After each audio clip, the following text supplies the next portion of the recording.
آزادی بیان، 言论自由， free speech.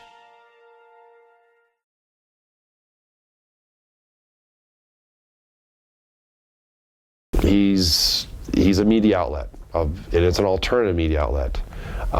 It's certainly gotten the world's attention, and the world's press has published much of what Wikileaks has disclosed. That in itself should say something about the critical content in the public interest of what has been provided to the world. But they're angry. I would just say they call the power elite structures don't like having the mirror held up to them. I certainly know that because I knew what they did when they came after me. You know, he ended up seeking political asylum, and you know, there's clearly, let's say, U.S. Department of Justice interest in bringing some kind of charges against them if they're able to find a way to do it. I think part of their way to do that is through Manning. Manning is the kind of the gateway, but he's in the Ecuadorian embassy. You know, so it doesn't speak well. What it shows that it's very dangerous in today's world, and I'm the first to acknowledge this because of my own zeroing ordeal at the hands of my own government, where they did everything they could to destroy me and put me away for a long, long time. It's very dangerous to speak truth to power. The problem for me is not WikiLeaks. The problem is the theft of the information that was made available to WikiLeaks and to other places. That if you hand a journalist a stack of stuff, okay, they're going to do with it that the control has been lost at that point. Whether that is government documents, whether I steal your medical records or her bank account, whether a lawyer-client preparations for a criminal defense, and make those available,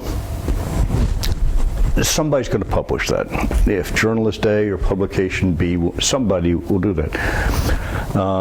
And one can make a case, maybe a bad case, but we can make a case that no matter what this information is, it's the public's right to know. Public is paying for the health system. If you've got a pre-existing condition, ought to be known, period. Affects it, well, maybe. Steps over privacy lines as far as I'm concerned. But the problem for me is the criminal act of theft.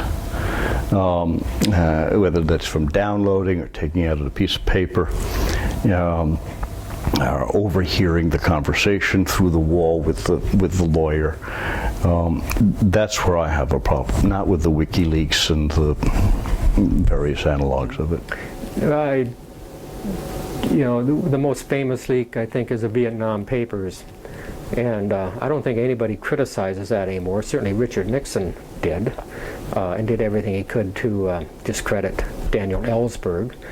But it revealed to the world what exactly the United States had actually been doing and the fallacious pretext that we had used to get into the war, and that was absolutely vital. I haven't seen WikiLeaks, both being under order not to and deliberately avoiding it because of that, having recently retired from the military. But I have heard others speak, and as a defense attorney, there's a lot of information that is necessary to the defense of our clients, and I recently heard somebody speak. Here's a perfect example of a very, alternative journalist, Andy Worthington, who's done an absolutely incredible, valuable job. He's a UK citizen, and he has done an absolutely incredible job of filling in the holes and making it clear what is going on with Guantanamo. He should, be held in the greatest esteem here in his own country, as he should be in the U.S. But I recently heard him say something to the effect that, information that he'd gleaned from reading WikiLeaks, showed that a number of these detainees were in fact innocent, and are still being held. And as a defense attorney in the military commission, being a military officer, I don't have access to that information. So there's a perfect example of censorship, keeping information away from the defense of an individual who by all accounts, is innocent of any.